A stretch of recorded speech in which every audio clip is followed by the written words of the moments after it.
स्वागत है आप सभी का आपके अपने YouTube चैनल गुरुकुल एकेडमी में। दोस्तों, हम छात्रावास अधीक्षक में पूछे जाने वाले जो मैथ्स के सवाल हैं उस पर चर्चा कर रहे थे और प्रतिशत से संबंधित जितने भी प्रश्न थे उसको हम लोगों ने सॉल्व किया हुआ है। ठीक है, इस बार आप देखेंगे तो छात्रावास अधीक्षक में बहुत ज्यादा वेटेज कंप्यूटर और मैथ्स का है दोस्तों, तो उसको आप मैक्सिमम सॉल्व करके रखिएगा ताकि आपका जो है वो रैंक अच्छा आ सके। और ये पूरी क्लासेस फ्री है आप सभी के लिए। अगर आप सभी नए हैं तो इस क्लास को जरूर ज्वाइन कीजिएगा। जिसको मैथ्स बिल्कुल नहीं आता उन सभी के लिए क्लासेस है। SD यादव जिसमें प्रीवियस ईयर प्रश्न जो है वो दिया रहता है उसी को ही हम बेस लेकर चल रहे हैं ताकि आप लोगों की तैयारी पुख्ता हो जाए। जो प्रश्न आएंगे वो ऐसे ही आएंगे, ठीक है, इसी प्रकार से।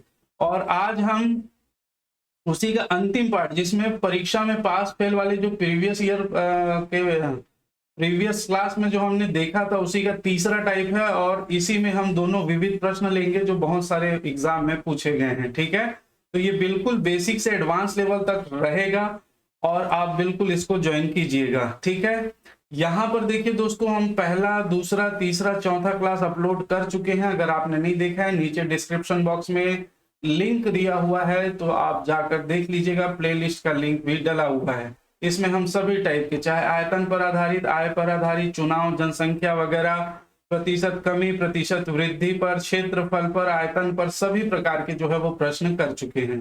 तो चलिए आज का अंतिम पार्ट प्रारंभ करते हैं। देखिए, पहला, राकेश ने एक परीक्षा में 273 अंक प्राप्त किए जो पास प्रतिशत से 5% अधिक था। यदि लोकेश को 312 अंक मिले तो उसने पास अंक से कितने प्रतिशत अधिक अंक प्राप्त करके परीक्षा पास की। तो यहाँ पर आपको कुछ नहीं करना है, एक लाइन ड्रॉ कर लेनी है। ठीक है, और ये कौन सी लाइन होगी? ये पासिंग लाइन होगी। ये कौन सी लाइन होगी? ये पासिंग लाइन होगी दोस्तों, चाहे परसेंटेज में हो चाहे अंकों में हो। यहीं से हम सारा सवाल इस प्रकार के सॉल्व करेंगे। अब 273 अंक प्राप्त किया जो पास प्रतिशत से 5% अधिक था। तो पास प्रतिशत कितना होगा? 100% होगा, हमेशा ध्यान रखेंगे। पास परसेंटेज कितना होगा? पासिंग नंबर में पूरा नंबर 100% होगा और प्रतिशत में अगर पासिंग प्रतिशत बोल रहा है तो पासिंग प्रतिशत 100% होगा। अब इससे इसने कितने अंक प्राप्त किए हैं दोस्तों? 5% अंक प्राप्त किए हैं। अधिक नंबर में कितना? 273। ठीक है, और बोल रहा है लोकेश को 312 मतलब इससे आगे जाएगा। तो इसने 312 अंक मिले तो ये पास अंक से कितने प्रतिशत अधिक अंक प्राप्त करके परीक्षा पास की। तो ये पास प्रतिशत जो है 100 है। अंक हम निकाल लेंगे, कैसे निकालेंगे? बिल्कुल इजी। इसने जो है 5% अधिक प्राप्त किया तो 273, इसका मतलब 105% अंक कितना है? 273 है। क्लियर है? तो यहां पर देखिए 105% कितना है दोस्तों? 273 है। ठीक, तो यहां पर हम निकालेंगे 1%, जिसको नहीं आता उसके लिए, नहीं तो ये एक ही लाइन में निकलेगा, मुश्किल से 5 सेकेंड लगेंगे। 273 डिवाइडेड बाई 105 हो गया। ठीक, और 100% पासिंग मार्क्स 100% है तो हम 100% निकालेंगे। तो यहां पर कितना हो जाएगा? 273 डिवाइडेड बाई 105 मल्टीप्लाई बाई 100। अब यहां से इसको काट दो तो 5 दूनी 10, 5 दूनी 10, 5 एकम 5। यहां से इसको काटेंगे तो ये कितना होगा? 21। कितने बार जाएगा? एक बार। 6/3 तो 21 या 63। मतलब यहां पर 100% की वैल्यू आ गई 13 इंटू 20, मतलब 13 दूनी 26, 260। ये 260 क्या है? पासिंग मार्क्स है। ठीक, अब उसने कहा है कि लोकेश ने 312 अंक मिले तो पास प्रतिशत से कितने अधिक अंक प्राप्त किए। ठीक है, तो सबसे पहले इन दोनों का डिफरेंस निकाल लो। तो इसने नंबर में दोस्तों कितना लाया है? 312, माइनस हम इसमें क्या घटा देंगे? 260। ये पासिंग मार्क्स है तो पासिंग मार्क्स से कितना अधिक लाया? ये 2, 1 को माने 11, 11 में 6 गया 5। ठीक है, हासिल एक कैंसर। तो इसने पासिंग मार्क्स से कितना अधिक प्राप्त किया है? 52। ठीक है, तो ये परसेंटेज में कितना होगा दोस्तों? तो पासिंग मार्क्स से परसेंटेज निकालना है तो 52 डिवाइडेड बाई 260 इंटू 100। क्लियर? तो यहाँ पर 0 से 0 कैंसल, 26 एकम 26 दूनी, और यहाँ पर ये आ गया दोस्तों कितना 20%। तो इसने पासिंग मार्क्स से, ऑप्शन ए हमारा क्लियर है, पासिंग मार्क्स से कितने प्रतिशत अधिक अंक प्राप्त किए होंगे? 20% अधिक अंक प्राप्त किए हैं। देखिए नंबर में कितना अधिक प्राप्त किया 52, और परसेंट निकालेंगे किसमें? पासिंग मार्क्स में, तो कितना आ जाएगा 20%। क्लियर? चलिए आगे चलते हैं। क्वेश्चन नंबर 2, एक परीक्षा में 40, 50 तथा 60 छात्रों वाले 3 समूहों ने भाग लिया। ठीक है, परीक्षा में जिसमें 40 छात्र थे, 50 छात्र थे और 60 छात्र, उसमें उनका उत्तीर्णता प्रतिशत क्रमशः 100, 90 और 80 था। तदनुसार उन सभी समूहों के कुल छात्रों की उत्तीर्णता का प्रतिशत कितना होगा? मतलब 3 विद्यालयों के छात्र मान के चलिए, एक विद्यालय, बी विद्यालय और सी विद्यालय। यहाँ पर 40 छात्रों ने भाग लिया, बी से 50 छात्रों ने, सी से 60 छात्रों ने। अब बी में, ए वाले में उत्तीर्ण कितने हुए? तो ए वाले में उत्तीर्ण हुए 100%, बी वाले में हुए 90% और सी वाले में हुए 80%।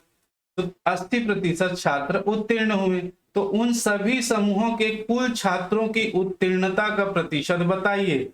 तो इन सभी के उत्तीर्णता का प्रतिशत बनाने के लिए हमको ये जानना पड़ेगा कि ए में कितने छात्र हुए, बी में कितने छात्र हुए, सी में। हम परसेंटेज में पता है, परसेंटेज में पता है उत्तीर्ण मतलब पास, कितने प्रतिशत छात्र पास हुए, लेकिन हमको अंकों में निकालना है, क्योंकि पूरा अंक में हमको कुल छात्रों की उत्तीर्णता का प्रतिशत ज्ञात करना है। ठीक, तो ए में 100% छात्र पास हुए, तो टोटल संख्या में कितने हो जाएंगे? 100% मतलब 40 के 40 छात्र पास हो गए।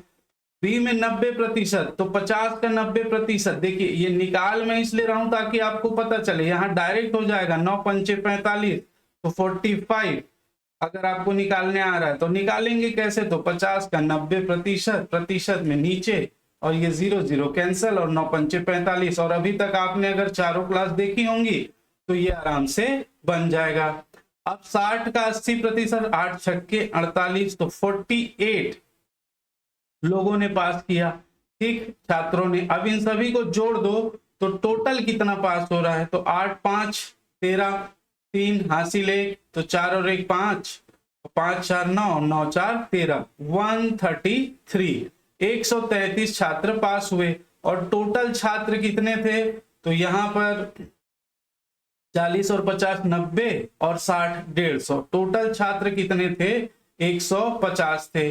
तो टोटल परसेंटेज, कुल समूहों के कुल छात्रों की उत्तीर्णता का प्रतिशत, तो टोटल पास कितना हुआ है दोस्तों? टोटल पास कितना हुआ है? 133 टोटल पास।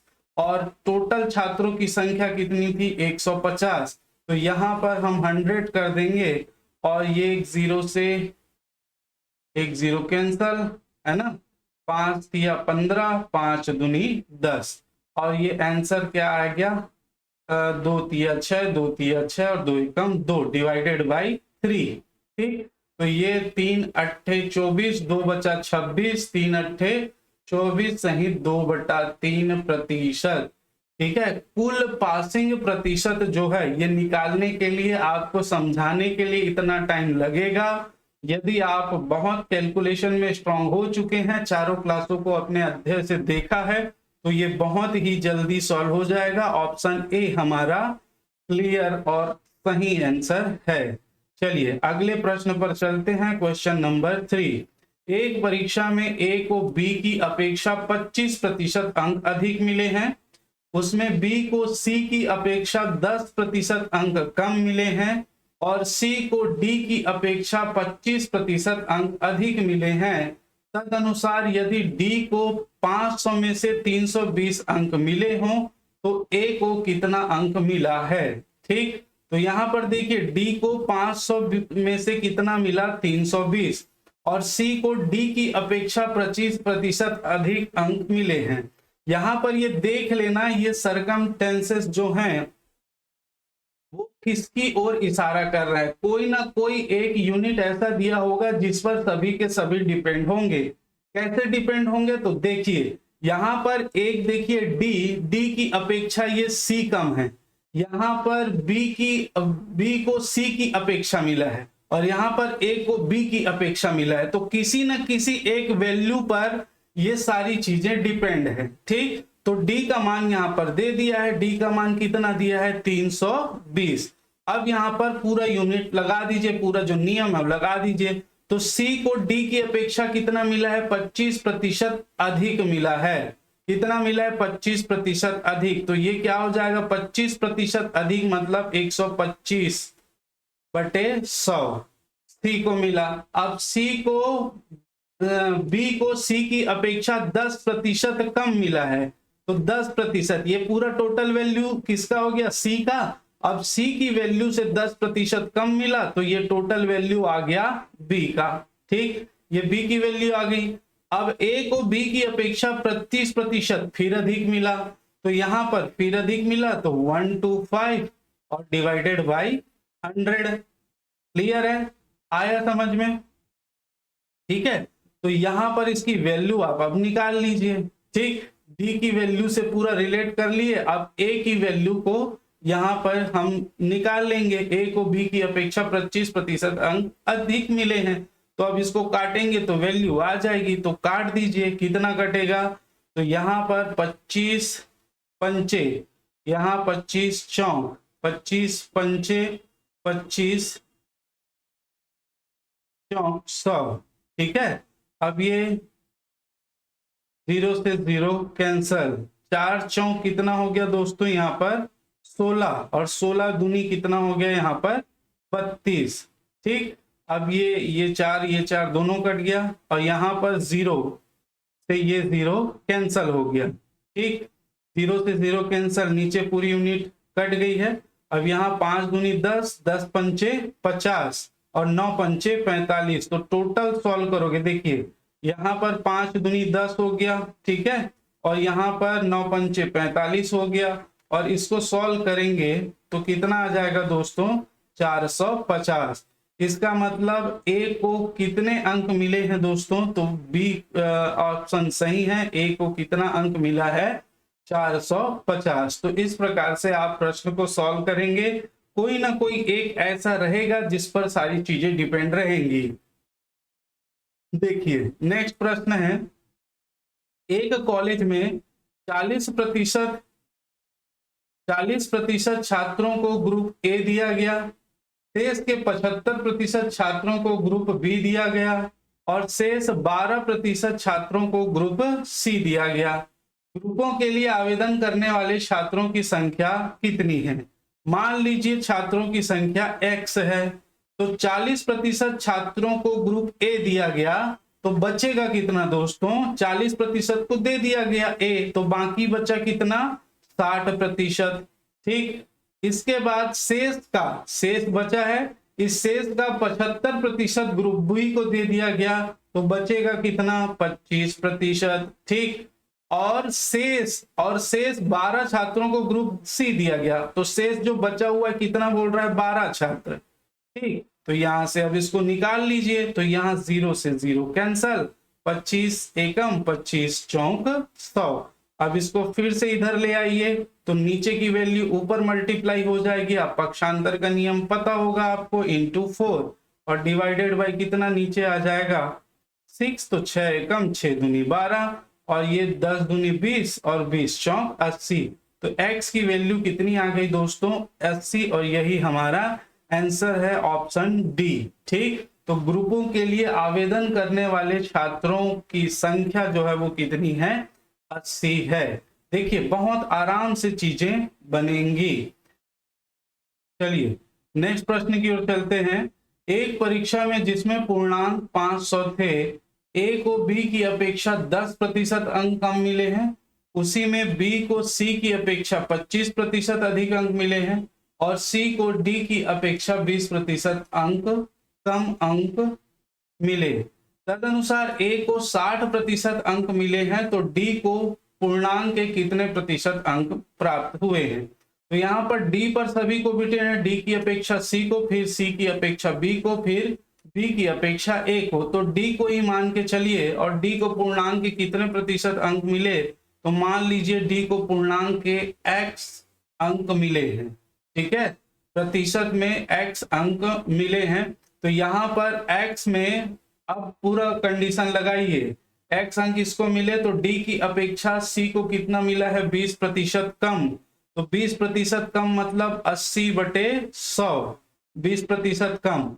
और यहाँ पर देखिए b को c की अपेक्षा 25% अधिक, तो 25% अधिक मतलब 125/100, 25% अधिक। उसी प्रकार a को b की अपेक्षा 10% कम, तो ये b की अपेक्षा 10% कम, 10% कम मतलब 90/100। और यहाँ पर कितना मिला है टोटल, a को कितना मिला, तो a को मिला 360। अब यहाँ से आप कैंसल कर दो, तो ये 0 से 0 कैंसल, 0 से 0, 25 पंचे 25 चौं। अब इसको पक्षांतर कर दो, तो ये नीचे वाले वैल्यू सभी ऊपर, 360 मल्टीप्लाई बाई 10 इंटू 4 अपॉन नीचे आ जाएगा 8 इंटू 5 इंटू 9। ये इसलिए ताकि कैलकुलेशन आपका आसान हो, है ना। तो ये 9 चौक 36, 0 कैंसल हो गया, 8 पंचे हो गया 40, और 5 से 5 कैंसल। अब बचा कितना, 10 दहम 100, और ये टोटल कितना आ गया दोस्तों, 400। तो x माने थे हम प्रतिशत, पूर्णांक के कितने प्रतिशत अंक प्राप्त किए हैं, तो प्रतिशत में नहीं, हमने x माना था कि x अंक प्राप्त किए हैं। पूर्णांक कितना है 500, तो 500 में 400 अंक प्राप्त किए, तो टोटल कितना प्राप्त किया, मल्टीप्लाई बाई 100% के लिए लगा दीजिए, तो 5 अट्ठे 40। तो ये कितना प्राप्त किया दोस्तों, 80%। कितना प्राप्त किया है, 80%, ठीक है। तो इस प्रकार से कोई ना कोई वैल्यू दिया रहा होगा जिस पर सभी चीजें डिपेंड होंगी, इस बात को ध्यान रखिएगा। नेक्स्ट प्रश्न की ओर चले। किसी परीक्षा में बैठने वाले उम्मीदवारों में से 25% योग्यता प्राप्त नहीं कर सके, ठीक है, और योग्यता प्राप्त करने वाले उम्मीदवारों की कुल संख्या केवल 450 थी। तो परीक्षा में बैठने वाले उम्मीदवारों की संख्या कितनी थी, बहुत ही इजी है, 25% अयोग्य है, 25% लोग, और बाकी जो है वो 450 थी। तो कितनी बाकी कितनी होगी, 100 में 25 जाएगा तो 75%। तो 75% मतलब बता रहा है कितना है, 450। तो 1% मतलब कितना है, 450 बटे 75। तो यहीं पर 100% बटे कितना हो जाएगा, तो 450 बटे 75 इंटू 100। तो यहाँ पर 25 या 75, 25 चौक 100, और 3 कम 3, 3 पंचे 15 और 0, तो 15 चौक कितना हो गया दोस्तों, 60, 100, ठीक। तो परीक्षा में बैठने वाले उम्मीदवारों की संख्या कितनी थी, तो ऑप्शन बी इसका करेक्ट आंसर होगा 100, ठीक। तो ये जो प्रश्न थे परीक्षा में पास फेल पर आधारित 3 टाइप के प्रश्न हम लोगों ने देखे, और सभी प्रश्न आपसे अब आराम से बन जाएंगे, कोई दिक्कत नहीं होगा। कोई भी दिक्कत होगा तो बिल्कुल आप कमेंट कर दीजिएगा, हम उसका उत्तर जरूर देंगे, पहला। और दूसरा ये बात, अगर आपको अच्छा लगा होगा तो लाइक करके कमेंट जरूर कर दीजिएगा दोस्तों। नेक्स्ट, एक मशीन की कीमत हर वर्ष 10% घट जाती है, तदनुसार यदि उसकी वर्तमान कीमत 50,000 हो तो 2 वर्षों बाद उस मशीन की कीमत कितनी रह जाएगी। तो यहाँ पर देखिए, एक मशीन की कीमत हर वर्ष 10% घटती है मतलब कम होती है। यदि उसकी वर्तमान कीमत 50,000 हो तो 2 वर्षों बाद उसकी वर्तमान कीमत कितनी है, 50,000 है, और हर वर्ष 10% घट रहा है, मतलब कितना बच रहा है, 90%। कितना बच रहा है, 90%। 2 वर्ष के बाद पूछ रहा है, तो यहाँ 2 0 से 2 0 कैंसल, ये 2 0 से ये 2 0 कैंसल, और 9 पंचे कितना हो गया, 45। 9 पंचे कितना हो गया दोस्तों, 45, इंटू हम करेंगे 90। तो यहाँ पर 9 पंचे 45 का 5 हासिल 4, 9 चौक 36 और 4 40, ठीक। और यहाँ पर 2 0, तो 40,500। 2 वर्षों बाद इसकी संख्या कितनी रह जाएगी, इसका मूल्य 40,500। तो ये विविध प्रश्न, इस प्रकार के प्रश्न पूछे गए हैं, सभी प्रश्न पूछे गए प्रश्नों में से एक है, ठीक। महेश यदि 1,60,000 वार्षिक वेतन पर विक्रय प्रतिनिधि के रूप में काम शुरू करता है, यदि उसके वेतन में हर वर्ष 15% की वृद्धि होती है, तो उसने कंपनी के लिए कितने वर्षों तक काम किया था जब उसका वार्षिक वेतन 2,79,841 रुपए हो गया।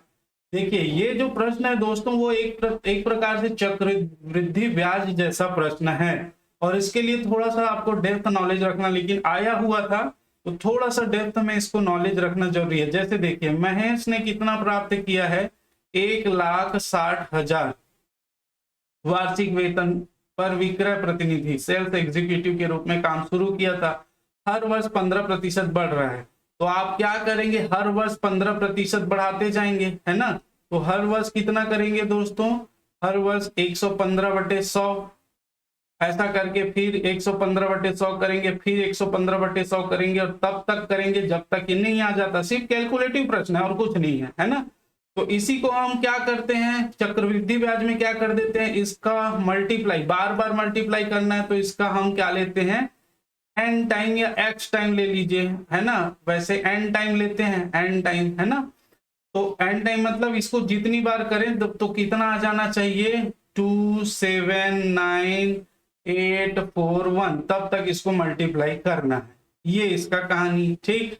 अब इसको जब सॉल्व करोगे आप तो 160,000 और ये कैंसल हो जाएगा, 5 दूनी 10, 5 दूनी 10, 5 तिया 15, तो 23/20 का होल स्क्वायर n और 279 और 841। अब इसको आप सॉल्व करेंगे कि कितनी बार होगा, तो ये मेरे ख्याल से आपका 4 बार जाएगा दोस्तों, है ना। 4 बार इसको मल्टीप्लाई करेंगे और उसके बाद इसको काटेंगे। देखिए सिर्फ कैलकुलेटिव पार्ट है, अब इसका कैलकुलेशन आप करिएगा, मैं 100% श्योर बता देता हूं कि इसका आंसर ए होगा, है ना। क्योंकि 23 गुणा 23 गुणा 23 गुणा 23 ये करेंगे तो 3 तिया 9 और ये 3 तिया 9, तो 9 × 9 कितना हो जाएगा, 9 नियम 81, और तभी हमारा जो वैल्यू है ये वो 1 आएगा, ठीक है। इसका इकाई अंक 1 तभी आएगा जब इसको 4 बार मल्टीप्लाई करोगे, तो ये 4 वर्षीय आंसर होगा। आप कैलकुलेटर में निकालिए या कैलकुलेशन कीजिए, कोई इशू नहीं है। तो n की वैल्यू कितनी आ जाएगी दोस्तों, n की वैल्यू आ जाएगी आपका 4, है ना।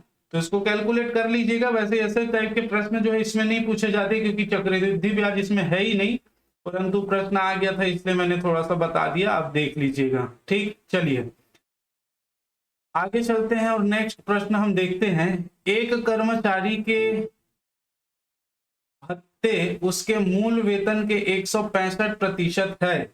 यदि उस कर्मचारी का समग्र वेतन 11,925 हो तो उसका मूल वेतन रुपए में कितना होगा, ठीक है।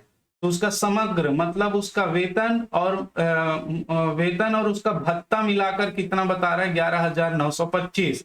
मान लीजिए उसका मूल वेतन x है और भत्ता कितना बोल रहा है, भत्ता उसके मूल वेतन के 165% है, तो x का कितना प्रतिशत है, 165/100% है, ठीक। तो वो दोनों मिलाकर कितना है, दोनों मिलाकर समग्र वेतन 11,925 है समग्र वेतन। अब 100 इधर आ जाएगा, दोनों कैल्शियम लेंगे तो इधर मल्टीप्लाई 100 करेंगे, है ना। नीचे भी तो कितना हो जाएगा, 100x प्लस 165x और अपॉन में है 100, ठीक। और इधर है 11925।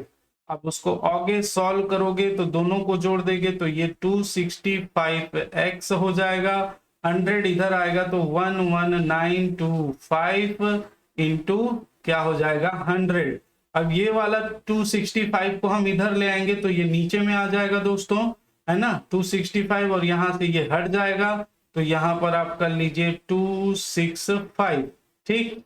अब इसको काट दीजिए तो 5 दूनी 10 और यहाँ पर 5 पंचे 25, 1 बचा 15, 5 दिया 15 हो गया यहाँ पर, ठीक। अब इसको इसमें भाग दे के देखिएगा तो ये कटेगा जरूर। 53 दूनी कितना हो गया, 106, 106। देखिए 119 में 106 गया, बचा 13 और 2 ऐड हो जाएगा 132, फिर जाएगा 2 बार, 53 दूनी 106, तो 132 बचा है यहाँ पर। 132 में 106 गया तो बचा कितना दोस्तों 26। अब 5 बचा यहाँ पर, 5 को लिख दीजिए। तो 53 से फिर काटिए तो 3 पंचे 5 दिया 15 का 5, 86 1, 5 पंचे 25 और 1 26। 5 टाइम में कट जाएगा दोस्तों, 5 टाइम में, ठीक है। तो यहाँ पर 225 इंटू कितना हो गया ये 20, ठीक। अब आंसर आएगा 2 पंचे 10, 1 2 दूनी 4 और 1 5 और 2 दूनी 4 और 0 का 0। तो आंसर आया कितना 4500, ऑप्शन सी। तो उसका मूल वेतन कितना था 4500 था। देखिए आपको बताना है, समझाना है, इसलिए थोड़ा सा कुछ सेकंड ज्यादा लेना पड़ता है ताकि वे बच्चे जो मैथ्स पहली बार पढ़ रहे हैं उनको भी बनाना आसान हो। नहीं तो ये दूसरे लाइन में बनने वाले सवाल हैं अगर आपका कैलकुलेशन स्ट्रांग है, ठीक। चलिए नेक्स्ट है, रानी का भार मीना के भार का 25% है और तारा के भार का 40% है। तदनुसार तारा के भार का कितना प्रतिशत मीना के भार के बराबर है। तो इसमें जितना है पहले लिख लो। एक रानी है, एक मीना है और एक है आपका तारा, ठीक है। तो रानी का भार मीना के भार का 25% है और तारा के भार का 40% है। मान लो तारा का भार 100 है, ठीक है।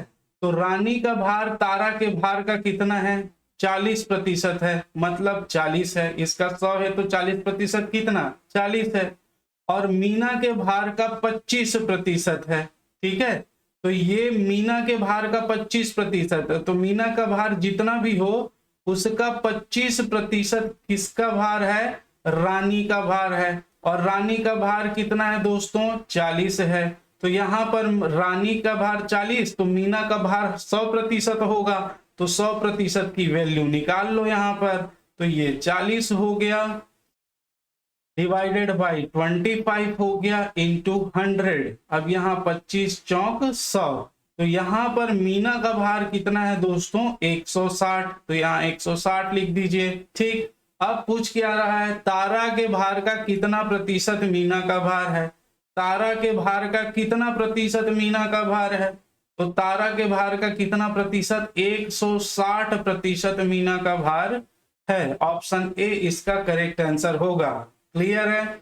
बहुत आराम से जो दिया है उसको पहले लिख लें और उसके अनुसार बनाएंगे तो आपका प्रश्न बन जाएगा। चलिए अगले प्रश्न की ओर चलें। यदि a का 30% b के 40% में जोड़ दिया जाए तो वह b का 80% हो जाता है। तदनुसार b a का कितना प्रतिशत है। तो b a का कितना प्रतिशत है, कोई दिक्कत नहीं है। a का 30% कितना हो गया है प्लस b के 40% में जोड़ दो बोल रहा है। तो b का 40% इज इक्वल टू, तो वह b का 80% हो जाता है। b का कितना प्रतिशत हो जाता है 80%। परसेंटेज को सबसे पहले सबका कैंसिल कर दो। अब यहाँ पर बचा कितना 30a, यहाँ पर कितना बचा 40b और यहाँ पर कितना बचा 80b। अब ये 40b इधर आएगा, 80 में से प्लस है तो माइनस हो जाएगा। तो कितना बचेगा 30a is equal to 40b बचेगा, ठीक। तो ये 0 से यहाँ पर 0 कैंसिल हो गया। अब बचा 3a is equal to 4b, 3a is equal to 4b, ठीक है। इतना ही बचा। हाँ तो पूछ रहा है तदनुसार बी ए का प्रतिशत, बी ए का कितने प्रतिशत है बी ए का। तो जिसका पूछा है वो नीचे रहेगा। ए का पूछा है या ए से पूछा है तो वो नीचे रहेगा। तो ए इधर चले जाएगा और ये 4 इधर आ जाएगा। तो बी बाई ए, ठीक। और इधर 4 चले गया तो 3/4 कितना प्रतिशत है। तो प्रतिशत के लिए 100 से मल्टीप्लाई कर दो। तो ये 4 कितना 25 और 25 दिया 75। तो यहाँ पर कितना प्रतिशत आ जाएगा दोस्तों 75%। ऑप्शन डी इसका करेक्ट आंसर होगा। ये कैलकुलेटिव वाला पार्ट है और आप आराम से बना लेंगे, मुझे पता है। एक आदमी के दैनिक उत्पादन का 33 सहित 1/3% दूसरे आदमी के दैनिक उत्पादन के 50% के बराबर है। यदि दूसरा आदमी प्रतिदिन 1500 पेच बनाता है तो पेच बनाने में पहले आदमी का उत्पादन प्रतिशत कितना है? पहला आदमी मान लो एक दिन में x पेच बनाता है, ठीक है, तो इस x पेच बनाने x मतलब ये 1500 बना रहा है तो ये x बना रहा है, x उत्पादन है, तो इसका 1/3, x का 1/3 मतलब x/3 किसके बराबर है? दूसरे आदमी के दैनिक उत्पादन। दूसरे आदमी का दैनिक उत्पादन कितना भी हो उसका 50%। मान लो बी कर लो या वाई कर लो, लेकिन दूसरे आदमी का प्रतिदिन का उत्पादन दिया हुआ है, कितना बनाता है? 1500, तो इसके कितने के बराबर है दोस्तों? 50%। और 50% को हम क्या लिखते हैं? 1/2। तो यहां से ये कैंसल हो जाएगा, कितना आ जाएगा? 750। तो x is equal to 750 multiply by 3, तो कितना आ जाएगा? 0 3 पंचे 15, 1 7 21 और 1 22, कितना आ जाएगा? 2250। ये इसका करेक्ट आंसर होगा। ठीक है, बहुत इजी प्रश्न है। नेक्स्ट देखें, मल्लिका ने कुछ कबूतर खरीदे, उनमें 10% मर गए, शेष में से 25% उड़ गए। अब उसके पास 27 कबूतर शेष हैं, तो मल्लिका ने कितने कबूतर खरीदे थे? बहुत इजी है। मल्लिका ने एक कबूतर खरीदे थे जिनमें 10% मर गए, बचा कितना? 90%। उसके बाद क्या बोल रहा है? शेष में 25% उड़ गए, तो बचा कितना? 75%। और टोटल कबूतर शेष कितने बचे हैं? तो 27। तो अब जो बचा था परसेंट में ये और संख्या में ये, ठीक, कैंसल कर लो, तो ये 25 या 75, 25 चौक 100, 0 से 0 कैंसल। अब सबको इधर ले आओ, तो इधर ले आएंगे तो क्या बचेगा? 27। नीचे क्या बचा है? 10 और ये 4, और ऊपर ये वाली वैल्यू जो नीचे आ जाएगी 9 और ये 3, तो 9 एकम 9 दूनी 18, 9 तिया 27, ये कैंसल हो गया। और x इज इक्वल टू 10 चौक 40। तो ये कितने कबूतर खरीदे थे मल्लिका ने? 40 कबूतर खरीदे थे दोस्तों। ठीक, बहुत इजी प्रश्न है जो पूछे गए हैं। यदि a c से 50% बड़ा हो और b c से 25% बड़ा हो, तो a b से कितना प्रतिशत बड़ा है? दोनों में कंपैरिजन c से हो रहा है, तो c को हम पहले ले लेते हैं, a b और c। c मान लो 100 है, तो a कितना बड़ा है? c से 50% बड़ा है, तो 50% मतलब 150। और b c से कितना बड़ा है? 125% बड़ा है, मतलब 125।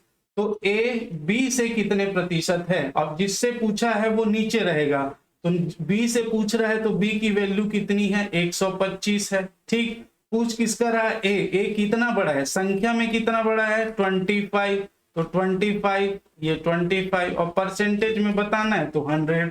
25 पंचे 25 चौक 100, 5 पंचे 25, और आंसर आ जाएगा 5 चौक 20। देखिए प्रीवियस ईयर क्वेश्चन जो आए थे बहुत अच्छे प्रश्न थे, और आपने अगर पुरानी क्लास देखी है तो आपसे ये सभी प्रश्न आराम से बनेंगे।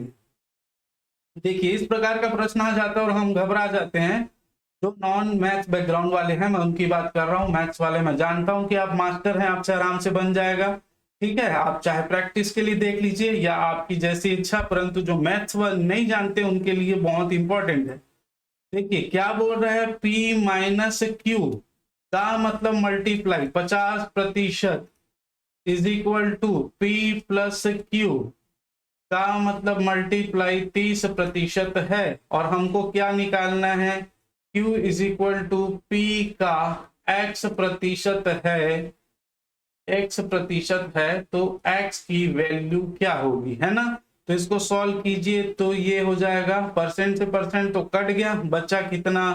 50p minus 50q is equal to इधर बचा 30p माइनस प्लस है ये 30q।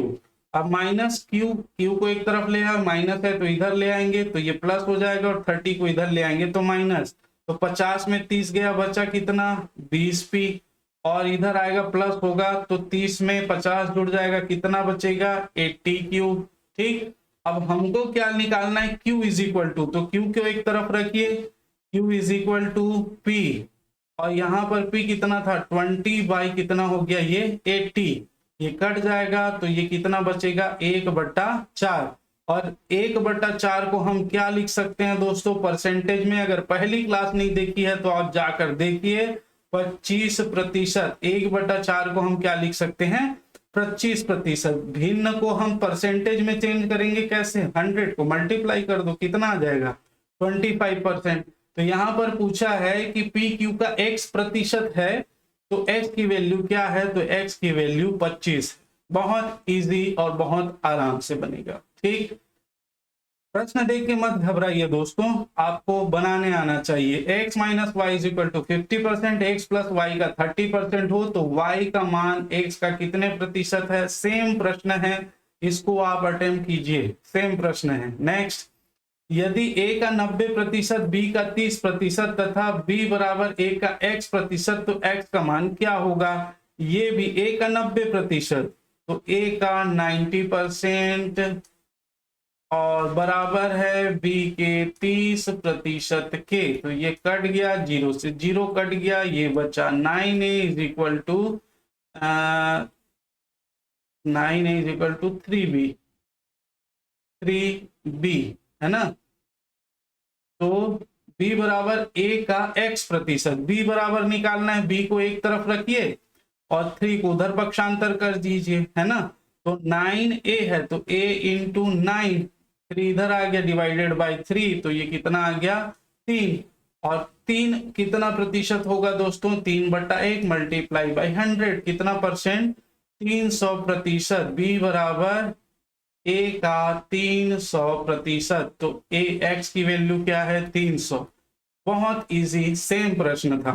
नेक्स्ट, a के 4 गुने का 30% का 2/3 भाग कितना होगा। इस प्रकार का प्रश्न देख कर मत डरिए, जो क्वेश्चन बोल रहा है सिर्फ उतना कर दो, दूसरे लाइन में आंसर आएगा। a के 4 गुने का मतलब a का 4 गुना इंटू 4 का 30% इंटू 30/100 का 2/3, तो का 2/3, 0 से 0 कैंसल, 3 से 3 कैंसल, 2 पंचे 10, कितना बटा 4/5, तो ये क्या आ गया 4 बचा है 4a/5। मैं बोला था दूसरे लाइन में आंसर आएगा और डी हमारा करेक्ट आंसर होगा 4a/5। ठीक है, चलिए नेक्स्ट प्रश्न की ओर चलते हैं। यदि a प्लस बी का 20% इज इक्वल टू बी का 50% हो तो 2a माइनस बी का मान क्या होगा। बहुत आराम से और सरलता से बनाइए। जैसे a प्लस बी, देखिए 20% है बराबर b का कितना बोल रहा है 50%। सबसे परसेंट से परसेंट कैंसिल कर लीजिए, 0 से 0 भी कैंसिल हो जाएगा, कर ही लो, कैंसिल हो रहा है दोनों पक्षों में, कर लीजिए। यहाँ पर क्या बचा 2a प्लस 2b बचा इज इक्वल टू यहाँ पर क्या बचा 5b, तो b को इधर ले आइए, प्लस है माइनस हो जाएगा, 5 में 2 गया कितना 2a is equal to 3b, ये हमारे पास आ गई। अब देखिए इसमें क्या है 2a की वैल्यू फाइंड करनी थी, अब ये 2a की वैल्यू आ गई है, तो यहाँ पर देखिए 2a माइनस b हो गया divided by 2a plus b हो गया। अब इसमें रख दीजिए तो क्या हो जाएगा 2 का वैल्यू कितना है 3b माइनस b हो गया। अब यहाँ पर 2a की वैल्यू कितनी है 3b प्लस b हो गया। ठीक, अब 3 में 1 भी गया, कितना बचा 2b, और यहाँ पर 3b प्लस 1 भी जुड़ा, कितना बचा 4b। अब ये b से b कैंसल, 2 एकम 2, 2 दूनी 4, आया कितना दोस्तों 1/2। देखिए इससे डर रहे थे और ये बहुत आराम से सॉल्व होने वाला प्रश्न है। मेरे ख्याल से आप लोगों को समझ में आ गया है।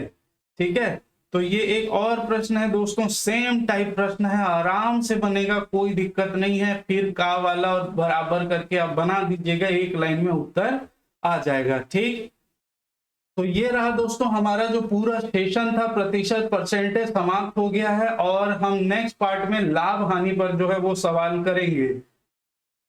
प्रॉफिट लॉस पर। ठीक है, तो आप यूं ही बने रहिएगा।